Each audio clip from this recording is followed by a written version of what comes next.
buenas tardes, ¿cómo están? Bienvenidos a Puntos de Vista. ¿Qué tal, Fer? ¿Cómo te va? Bien, Diego, ¿y vos? Bien, bien. Hoy sentí un día un poco más tranquilo que ayer.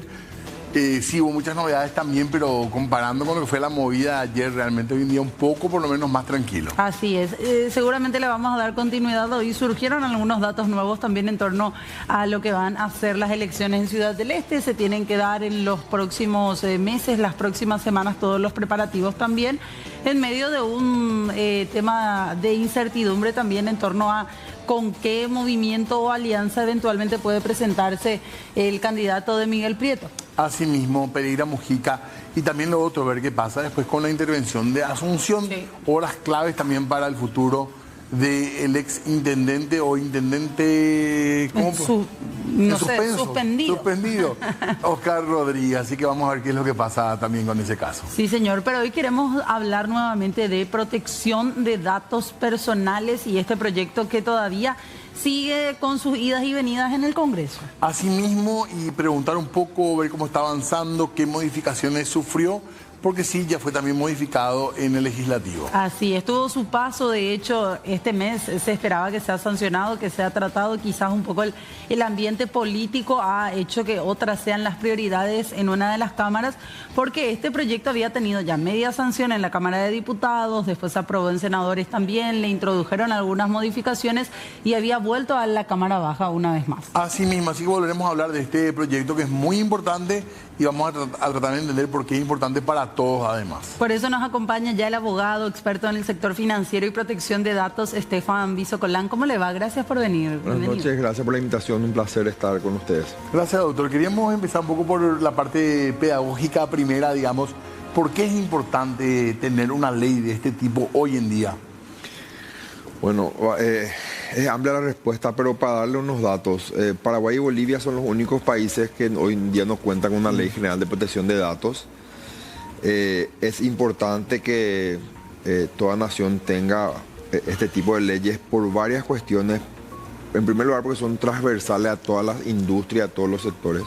Hoy en día, los negocios digitales, todo tipo de negocios implican un almacenamiento de información y cada vez se vuelve como el oro, el dato, la información, algo trascendental. Es la piedra angular en cualquier tipo de transacción.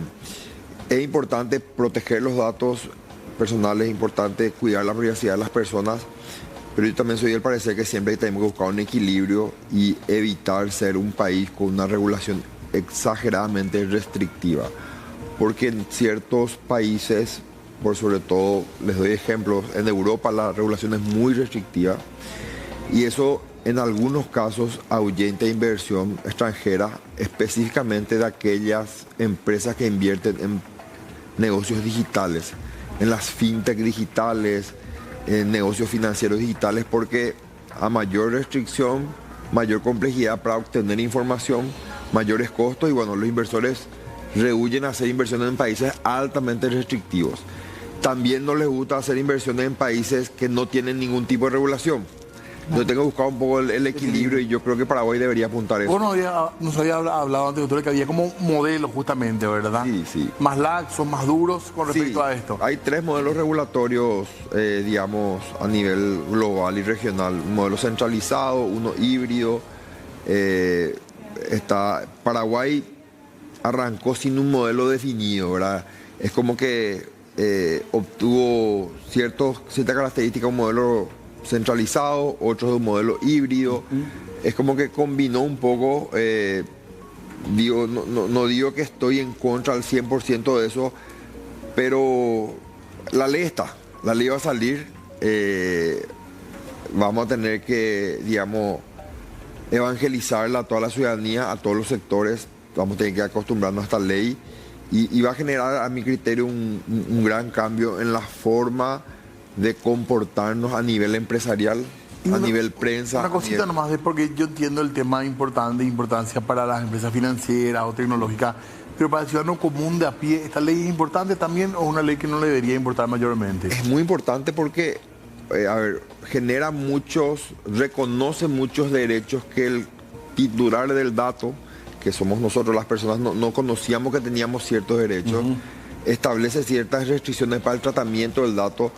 Hablo mucho del flujo del dato. Recordemos que, doy este ejemplo, ayer me fui a mi gimnasio, y yo entro a mi gimnasio y me piden mi huella dactilar, mi identidad biométrica.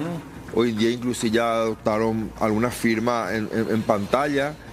Ese gimnasio tiene esos datos míos, mi correo electrónico, la tarjeta de crédito con la que yo pago mensualmente ese servicio. Teléfono.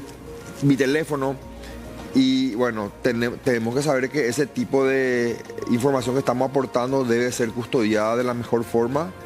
Y ahora vamos a tener una ley que va a establecer principios, responsabilidades y sanciones a aquellos que infringen la normativa, ¿verdad? Es importante, a su vez también va a traer muchas complicaciones, muchas complejidades. Cada empresa va a tener que tener un oficial de protección de datos.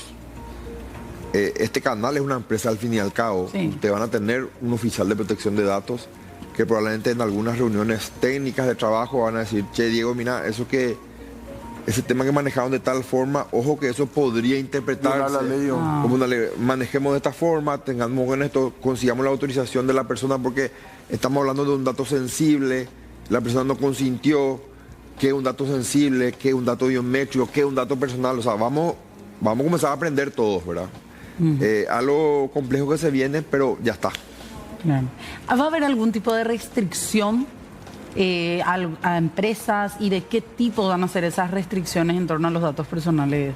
Principalmente esta ley lo que viene es a identificar desde el momento que uno comparte una información, comparte su dato, hasta que ese dato es comercializado, ese dato es, digamos, utilizado para algún tipo de servicio, se le denomina flujo del dato, y la ley establece los roles. Quienes toman la información son los responsables del tratamiento de ese dato. Quienes tratan la información, quienes convierten esa información en una herramienta para comercializar algo, son los encargados de tratamiento. Y la ley lo que va haciendo va generando responsabilidades, principios que cumplir y sanciones para todas las personas y empresas que participan en el flujo del dato. Y se vuelve muy importante, repito, para proteger a las personas, para proteger sobre sus datos personales, pero a su vez viene a abrir las puertas a nivel internacional. También nos ponen un tapete donde hay países que dicen: no puede ser que Paraguay, un país que está abriéndose a la inversión extranjera, que está buscando, golpeando puertas de inversores, sí, no tenga una ley tan clave para el país. Yo creo que la ley la necesitamos, y repito, pero tenemos que buscar un equilibrio, ¿verdad? Hoy ya es muy difícil retocar cosas, ¿verdad? Claro. Se habló de que al momento de tratarse nuevamente en la Cámara de Diputados se introdujeron modificaciones, se incluyeron algunos artículos que básicamente hacen más burocrático el proceso de pedido de algún tipo de información pública. O sea, para el acceso a la información pública, algunos artículos de este proyecto de ley de datos personales estaría chocando con ese derecho de la ciudadanía. Bueno, trato de sintetizar eso, ¿verdad? La Cámara de Senadores hizo unas modificaciones que a mi criterio son un poco más saludables que las que realizó la Cámara de Diputados en principio. Sí. La Cámara de Diputados dejó ahí latente una eventual oposición de alguna persona para tratarse sus datos. Y le resumo, lo que se establece, la ley de acceso a la información pública lo que establece es que existen ciertos datos personales y cierta información sobre funcionarios públicos que tienen que ser de libre acceso para la ciudadanía y tienen que estar en portales públicos. Sí. Pero te enumera cuáles son esos datos personales. Sí, claro. Nombre, cargo, rubro, número de cédula, salario, si cobró algún viático, si rindió cuenta de un viático en representación del Estado, algún viaje que haya hecho, perfecto.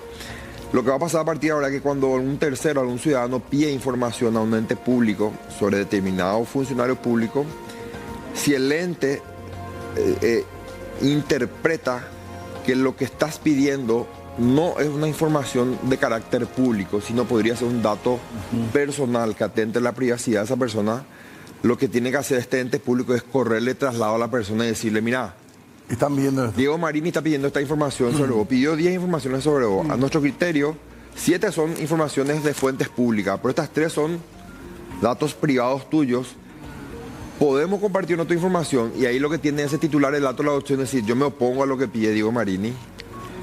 Pero, y no es que se deniega ya ahí. claro. Ahí es como que se genera una especie, llamémosle, de expediente administrativo. Controversia. Eso va a ir a la autoridad reguladora que va a estar bajo la tutela de MITIC, que va a ser la Agencia Nacional de Protección de Datos, y ellos van a dirimir y van a emitir un dictamen. Ese dictamen va a ser remitido al ente público y le va a decir, a criterio nuestro, esto no infringe la Ley General de Protección de Datos, podés compartir. O le va a decir, sí infringe, no podés compartir.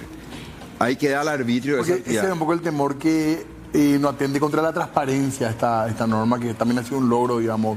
Sí, y ahí lo que vamos a tener que entrar a juzgar, y este ente va a tener que entrar a jugar, la Cámara de Senadores incluye un apartado donde establece que en todo momento primará el interés general, el interés público por encima del interés particular. Okay.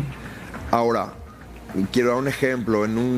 Existe un caso, un ente público en Argentina donde cuando compartió información sobre una persona, hasta compartió datos étnicos, compartió datos relacionados con sus preferencias sexuales, información que no tiene nada que ver con su cargo público, ¿verdad? Claro.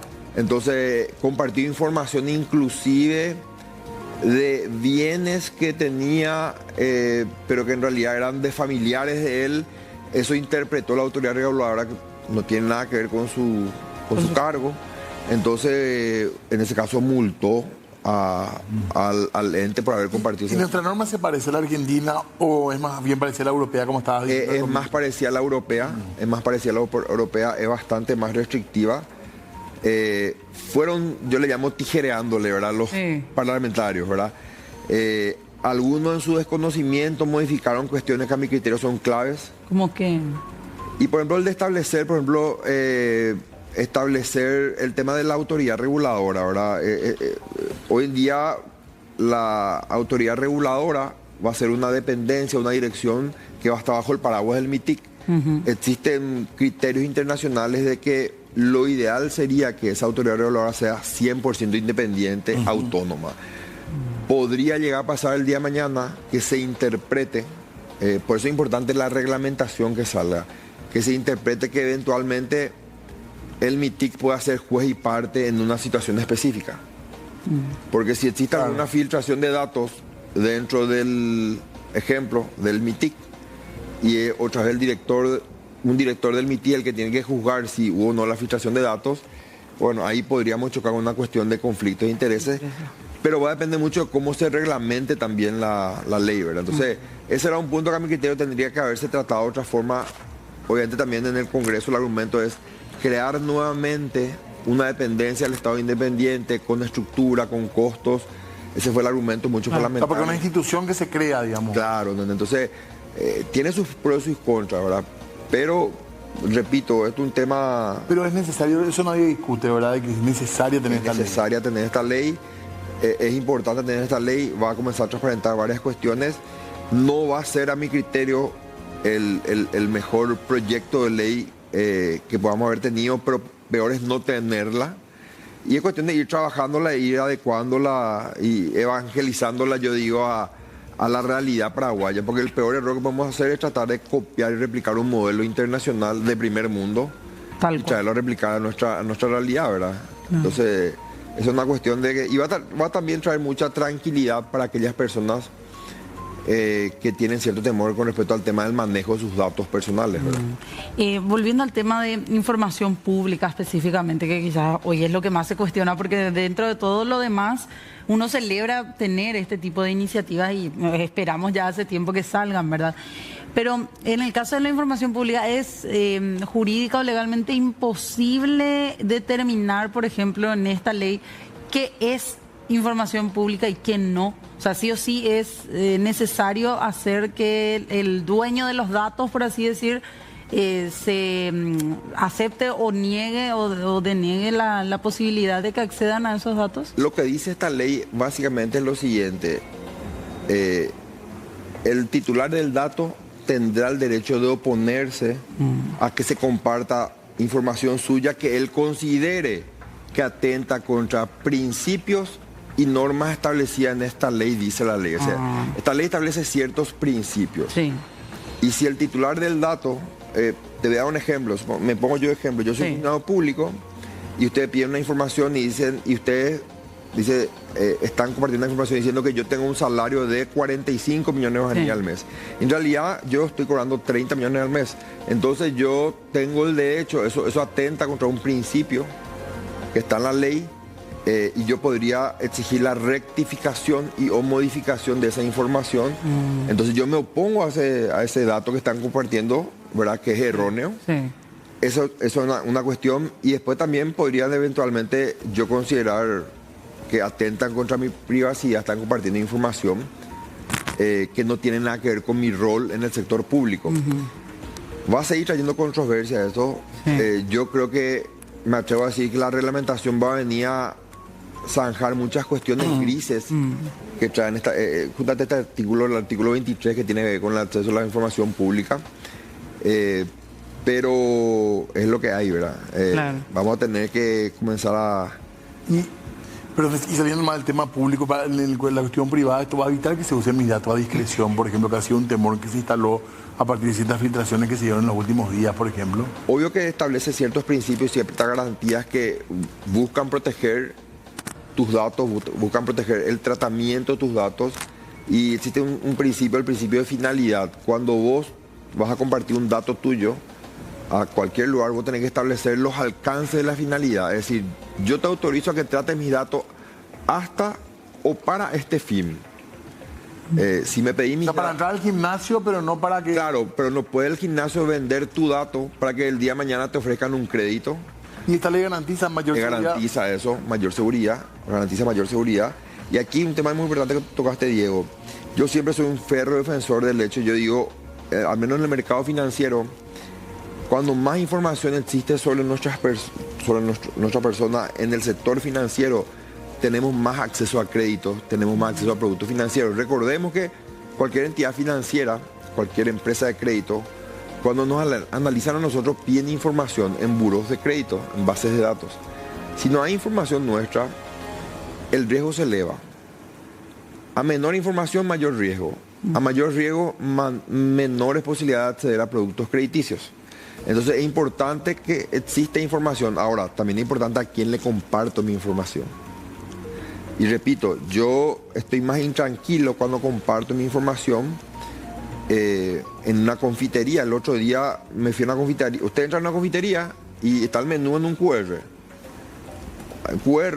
Y en un momento dado quería conectarme al Wi-Fi. Y ahí ya te piden todos tus datos. Sí, correcto. Vos comenzás a poner todos tus datos, ¿verdad? Entonces, ¿dónde va esa información que yo le aporté a esa confitería o cafetería? ¿Cómo sé que esa cafetería tiene altos estándares en materia de protección de datos y ciberseguridad? ¿Cómo yo sé que en esa cafetería no hay un hacker que está intentando penetrar a través del Wi-Fi a mi teléfono? O sea, que no es lo mismo, perdón, digo, que no es lo mismo que yo me vaya a una entidad bancaria. Hay bancos hoy en día que tienen altos estándares en materia de protección de datos y ciberseguridad. Entonces, ahí sí es cuando más información le doy al banco, cuando le doy mi identidad biométrica, mis huellas, mi firma digital, cuando más información le doy al banco, el banco mejor puede establecer filtros de seguridad para que no atenten contra mi privacidad. Y eso hay que entender, ¿verdad? La gente dice, no quiero darle datos a una entidad financiera. ¿Por qué me pide mi rostro? ¿Por qué me pide mi huella? ¿Por qué me pide esto?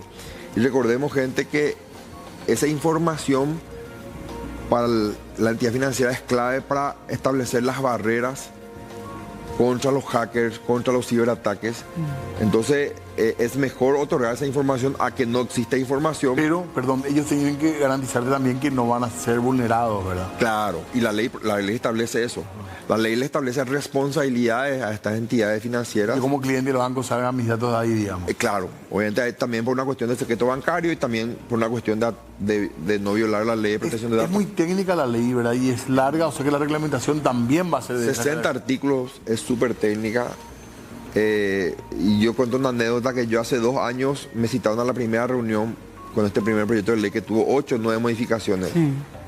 Y en esa reunión el 90% de los que estábamos sentados teníamos muy poco conocimiento sobre este tema. Eso inclusive me vio obligado a a hacer inclusive hasta una capacitación internacional. No encontré, en Paraguay no hay capacitación para esto. Tuve que recurrir al extranjero para capacitarme en este tema. Entonces, esa es la parte que me preocupa. Porque en Paraguay, no me equivoco si te digo que no hay más de 5 personas que manejan este tema a cabalidad. Y la ley establece que las empresas van a tener que tener oficiales de protección de datos. Eso le iba a preguntar. Usted hablaba y ponía el ejemplo de una confitería, un restaurante, una cafetería. También tienen que contar con un oficial de protección de datos. También tienen que contar, salvo que la reglamentación venga a establecer, ok, aquellas MIPYMES o aquellas empresas cuya facturación sea menor a esto, no es necesario que tengan un oficial de protección y pueden contratar porque ocasionalmente. O servicios tercerizados de empresas que te den una auditoría, un control sobre el manejo de los datos de tu empresa. Claro. ¿Verdad? Espero que eso haga la reglamentación. Pero si no lo hace, hoy en día obviamente la ley establece que todas las empresas tienen que tener oficiales de protección de datos. Tienen que existir manuales de cumplimiento de datos. Y el oficial de protección de datos tiene que estar hincando a todos los empleados de la empresa a cumplir este manual. Porque pueden ser sancionados caso contrario. Asimismo, y el oficial de protección de datos va a ser el nexo entre la autoridad reguladora y la empresa. Que hoy no es MITIC, pero algo similar a MITIC sería, ¿verdad? Claro, va a ser la dirección, la Agencia Nacional de Protección de Datos, que va a ser una dirección más del MITIC.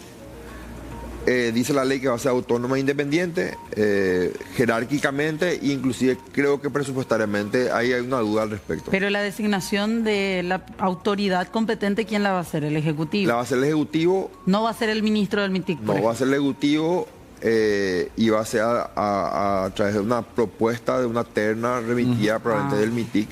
Y esa también es una cuestión que en otros países, para que ustedes entiendan, la propuesta para este director que maneja toda la interpretación a nivel país de lo que es protección de datos, la hacen varios sectores. Es decir, inclusive hasta el sector privado tiene participación en mocionar un nombre para esa terna. En este caso no se tuvo en cuenta eso, pero bueno, fue un tema bastante discutido eso. De buenas a primeras y mirando un poco algunos de los articulados, las modificaciones, a nivel ciudadanía, a mí como dueña de mis datos, me conviene que salga la aprobación del Senado, que es un poco el rostro un poco más limpio, por así decirlo, con las modificaciones últimas. Y lo que hizo el Senado vino a depurar y dejó una mejor forma de este proyecto. No digo que es lo ideal, claro, pero mejoró la versión de diputados, eso sí. A la ciudadanía obviamente le conviene tener esta ley, obviamente que sí. Pero acá hay que tener en cuenta que le conviene a la ciudadanía, pero recordemos un dato: el 90% de la economía laboralmente activa del país está en una MIPYMES. Y esta ley directamente establece obligaciones para las MIPYMES. Entonces, lo que puede llegar a pasar es que a mayores obligaciones, a mayores costos para cumplir esta ley, eso termina en detrimento del consumidor. Porque si la MIPYME tiene mayor costo, porque hay una ley que le exige tener un servidor y un software nuevo, un oficial de protección de datos y muchas cargas legales, lo que hace es te elevan el costo del producto que te están vendiendo. Claro. Y al final vos, consumidor, terminás pagando eso. Entonces, son cuestiones que me decía, y fue un lindo debate con el ministro del MITIC cuando tuvimos la audiencia pública. Me decía: pero doctor, necesitamos esta ley, me dice él, porque a nivel mundial los inversores no piden esta ley. Entonces, le entiendo también a la autoridad, de verdad. Es un tema complejo, porque es como que necesitamos regular esto, pero no va a ser de fácil aplicación. Pero no le va a permitir al gobierno, a las instituciones públicas, ocultar información útil para la ciudadanía, como por ejemplo ley de transparencia y demás. Linda pregunta, lindo debate. Existen herramientas y la ley es bien clara en ese sentido para determinar qué es un dato personal sensible y qué no es un dato personal sensible. Ahora, recordemos que esa interpretación, ¿quién va a definir? La Agencia Nacional de Protección de Datos. Es como cuando vos decís: no corresponde que yo pague este tributo, no voy a pagar. Y hay una discusión entre vos y la DENIT, y obviamente se instruye un sumario administrativo y la DENIT va a resolver si en realidad tenés la razón vos o tenés la razón de ellos. Si no tenés la razón vos, te van a sancionar, te van a multar y vas a tener que pagar. Entonces acá vamos a tener un organismo rector que va a definir qué datos, qué información pública atenta o no contra la privacidad de una persona y si se puede o no compartir. Y para ir cerrando nomás, usted decía, hay muy poco acceso a capacitación en este tema. Viendo nomás también, ustedes tienen un seminario, habrá un seminario en estos días. Sí, gracias por esto. Se está realizando el primer seminario internacional de protección de datos, que va a ser el día 3 de septiembre en la UIP. Están invitados, voy a hacerle llegar formalmente la invitación. Sí. Porque es un seminario que vienen 2 disertantes internacionales de renombre, van a estar disertantes nacionales. La idea es un evento cerrado para el sector privado, el sector público, y lo hacemos en la UIP, apoyado por el Club Ejecutivo del Paraguay. La idea es que el empresariado del país y también los actores del sector público dimensionen lo transversal que va a ser esta ley en todos los aspectos de nuestro día a día cuando entre en vigencia. Y bueno, buscamos con esto generar capacitación. Luego estamos también con el proyecto Datos PI generando capacitaciones puntuales para sectores de la economía, inclusive para periodistas. Y la idea es comenzar a evangelizar un poco esta ley y que no sea de tan compleja aplicación cuando esté vigente, ¿verdad? La gente de por ahí, alguien del sector que esté interesado en participar, ¿cómo puede hacer? Hay un número abajo en la publicidad, en el flyer, sí. Ahí pueden escribir y le pasan los datos para poder participar, sin problema. O ahí está las redes sociales también, buscan ahí Visocolán Consultores y ahí van a encontrar esa información. Espectacular, entonces dejamos el número. Ahí está, gracias. No, gracias a usted por la invitación. Muy amable. Bueno, quienes estén interesados entonces, ahí está el número 0972-589-433 o con las redes sociales entonces de Visocolán Consultores. Es un tema que nos toca a todos y es un compromiso también estar más al tanto de lo que significa esto y lo que significan los datos hoy en día. Claro, porque después si no tenemos filtraciones de nuestros propios datos, ya hacen ingeniería también ahí con lo que tiene que ver con nuestra información y terminan muchas veces, uno dice, pero ¿cómo me robaron todo lo que tenía en mi cuenta bancaria y ni siquiera sabían, ¿verdad? Y cómo cambian las cosas ahora cuando hablamos de datos, hablamos de nuestros derechos también fundamentales además, así que es muy importante. Bueno, tenemos que ir cerrando esta parte un poco del programa y hacer una pausa. Volvemos enseguida. 19:39 minutos, 19 grados de temperatura también, Fer. Así es, señor. Seguimos nosotros con más noticias y queremos establecer un enlace ahora hasta Ciudad del Este. Vamos para el este, a ver qué novedades hay por ahí. Una ciudad de la que tanto hablamos en estos últimos días. No, novedades importantes. Algo más de alegre. Color, más alegre. Sí, Elba Finosa, contigo. ¿Cómo estás? Una noticia muy buena tenemos desde el este del país esta noche. La primera corrida internacional del Club Social del Área 4. Internacional, escucharon bien. Así que estamos aquí para darles más detalles. Esto va a ser el 21 de septiembre. Aquí en el club ya pueden inscribirse. Estoy aquí con Hugo Barreto, el gerente del club, para contarnos más detalles de este lanzamiento que se hizo hoy. Buenas noches, Elba. Así mismo es. Hoy dimos el puntapié inicial a este gran lanzamiento de lo que va a ser la primera corrida internacional del Club Social del Área 4, ¿verdad? Estamos ya ansiosos para poder empezar. ¿Cómo surge esta idea de esta corrida internacional? Bueno, y en realidad fue una propuesta, ¿verdad?, que vino realmente de la comisión directiva. Muchos realmente no entendíamos de esto, pero como es, los desafíos nos gustan, entonces aceptamos, ¿verdad? Y estamos aquí, ¿verdad? Estamos ya con toda la expectativa y también con toda una experiencia grande, ¿verdad?, que vamos a tener, ¿verdad? Esto, estamos en la triple frontera, pueden participar entonces de Brasil, Argentina, Paraguay, todos. Así mismo, la gente de Brasil, desde luego que frecuentan el club, ¿verdad? Los amigos argentinos también, que algunos ya están inscritos, ¿verdad? Bueno, aquí con Cristina quiero saber un poco más sobre el circuito, las modalidades, quiénes pueden participar. Bueno, pueden participar en la etapa de adultos y juvenil, que le decimos, desde los 12 a 70 años y más. No hay límite de edad, más de 80 también hay corredores. El circuito, el competitivo le decimos porque se van a entregar el trofeo a los primeros lugares, es de 5 kilómetros. Esto aquí alrededor se sale del club y se llega a través del club. Hay otra modalidad que es participativa para 3 kilómetros. Para la gente que quiere hacer una caminata rápida, van a tener el mismo kit que el competitivo con medallas de participación. Y unos premios especiales dirigidos a ese sector, Los niños pueden participar. Los niños de 12 a 15 años y de 15 a 18 en 5K pueden participar con la autorización de los padres. ¿Para las inscripciones? Las inscripciones están en Servicronos y lo que hay sí es una modalidad nueva, es la de niños totalmente, que es de 2 años a 11 años, que vamos a correr en el circuito acá, en el circuito acá del club, que tiene una pista espectacular, que tiene 300 metros cada vuelta y está dividida según las edades.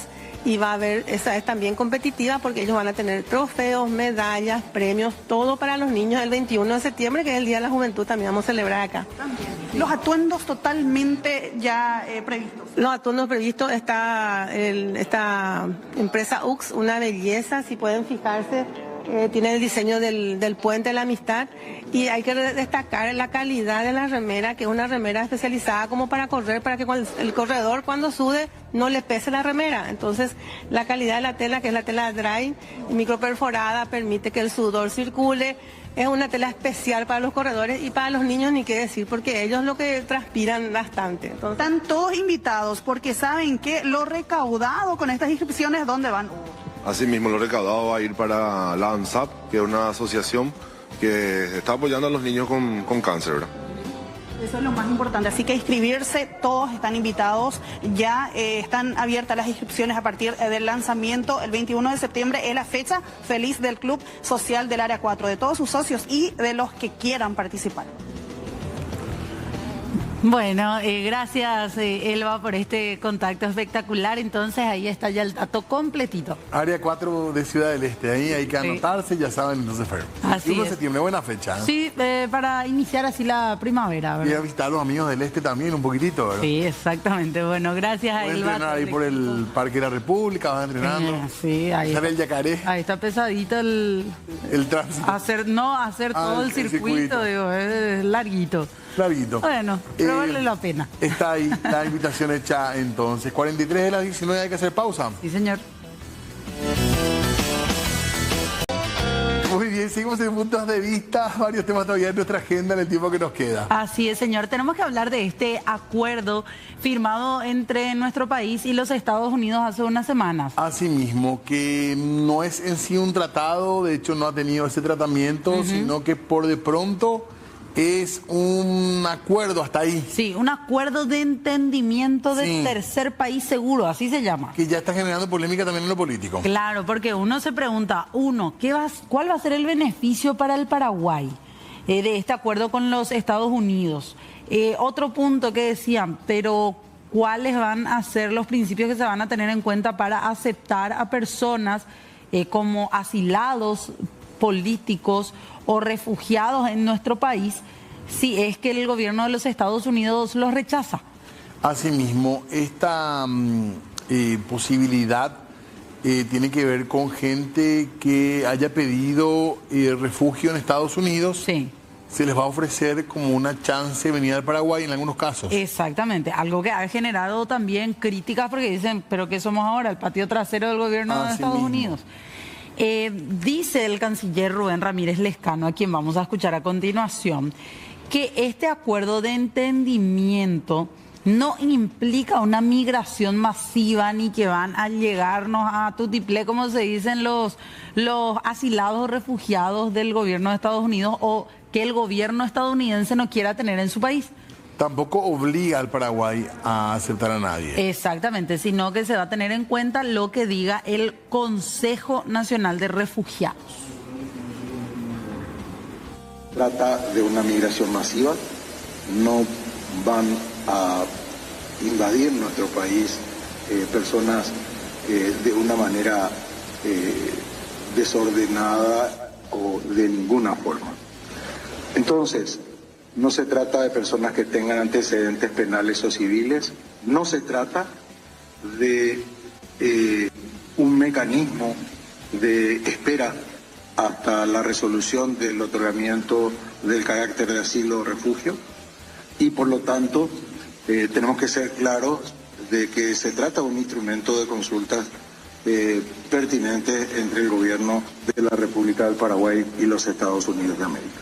El beneficio para nuestro país es que vamos ordenando nuestro relacionamiento donde el tema migratorio no solamente tiene que ver con este memorándum de entendimiento suscrito, tiene que ver también con cómo nos desplazamos los paraguayos en nuestra región, y en particular lo discutimos en los Estados Unidos. Estamos abordando la posibilidad de una exención de visas, es decir, la eliminación de visas para el acceso a los Estados Unidos. Un ejemplo también es que estamos trabajando en comercio. Paraguay ha sido uno de los países que menos impacto ha tenido con la nueva política tarifaria de los Estados Unidos. Pero al mismo tiempo estamos negociando, y para esto viene una delegación del USTR, como se dice en inglés, el representante comercial de los Estados Unidos, para seguir ampliando nuestro comercio y las inversiones de Estados Unidos hacia nuestro país. Veíamos el destino de Prieto en Ciudad del Este. Mañana elegirían al intendente interino de la Junta. Sí. Y luego, bueno, las elecciones que serían para noviembre, las generales, digamos, previa interna. Así es, señor. A tener en cuenta también que hoy decían desde la justicia electoral, al ser el partido, yo creo, un partido todavía que está en creación, no le dan los tiempos al candidato de Prieto para presentarse con esa chapa. Claro, está en proceso de reconocimiento. Entonces no puede inscribirse como movimiento. Y no le dan los plazos. No le dan. Para ser ya un partido efectivamente creado para cuando lleguen las internas y después las municipales. Podrían usar otra lista, otro número, otro partido para presentar su candidato, los del movimiento, yo creo. O en todo caso una alianza, porque decían, para un movimiento nuevo tampoco les da el plazo. En todo caso presentan una alianza entre varios partidos, quizás de la oposición, y de por ahí sí pueden presentarse. También tenemos que hablar de Asunción, porque está a horas de vencer también el plazo para presentar los resultados de la intervención de la capital. Sí, hasta el viernes hay tiempo. Sí. Supuestamente el viernes presenta. Sí, creo que el sábado vence, pero bueno, va a ser el viernes, ¿verdad? Y se habla un poco del destino de Oscar Rodríguez, que está siendo discutido ahora en términos políticos por gente muy influyente del cartismo. Sí, se reunió con Basilio Núñez, el intendente suspendido. Sí, asimismo reunión con Basilio Núñez, y quien habló fue el senador Galaverna. Nano Galaverna, sobre este tema. Entre otras cosas decía: a mis amigos yo no los juzgo, los quiero. Qué buen amigo, ¿eh? A ver. Buenos días. ¿Es mejor que renuncien en hecho, ustedes creen? O sea, tu opinión particular, senador. Me reservo mi opinión. En hecho es un amigo que yo aprecio mucho con sus virtudes y defectos. Creo que él tendrá la sabiduría en tomar la mejor decisión para nuestro querido partido. Porque algunos ya alegan de que podría ser destituido, que hay los votos para la destitución. Como dije, repito, está en el ámbito de la Cámara de Diputados una decisión que debe tomar el Pleno de la Cámara de Diputados una vez que el interventor acerque los informes de la intervención. ¿El cartismo no le va a pedir entonces la renuncia a Oscar Nenecho Rodríguez? Yo no puedo hablar como cartismo. Yo soy Nano Galaverna y, como les dije, un amigo que yo aprecio y me reservo mi opinión. Pero más allá de eso, senador, ¿no considera usted que le deja una mala imagen al movimiento cartista, sobre todo la situación de Nenecho hoy día en la Intendencia de Asunción? Tenemos que esperar el informe del interventor para emitir alguna opinión. ¿Usted habló hoy con Nenecho?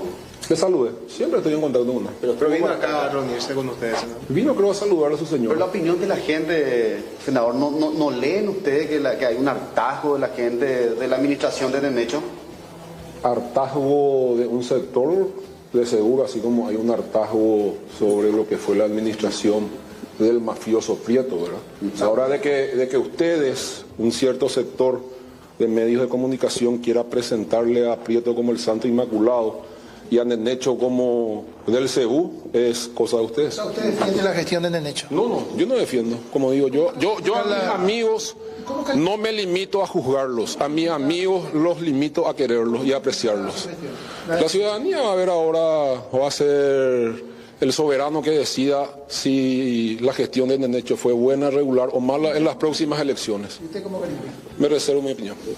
Particularmente, ¿usted cree que si se llevan a elección extraordinaria en el municipio, gana el Partido Colorado? Como dijo ayer el presidente de la Cámara de Diputados, Raúl Latorre, nosotros dentro del Partido Colorado fomentamos la democracia. No tenemos miedo a presentarnos a elecciones justas siempre hemos aceptado los resultados, sean favorables o desfavorables para el partido. Senador, ¿usted no participó en la reunión con Enecho ahora que se está diciendo que está reunido con la bancada HC? ¿Usted no estuvo en la reunión? No, él no estuvo reunido con la bancada. Yo le saludé ahí de paso, estaba almorzando con su señora esposa. Creo que vino por cuestiones particulares. No habló, entonces no vino a hacer lobby a favor. Lobby, ¿qué va a hacer acá en el Necho? En todo caso, lobby debe hacerlo en la Cámara de Diputados, no con la Cámara de Senadores. No tengo idea. Gracias.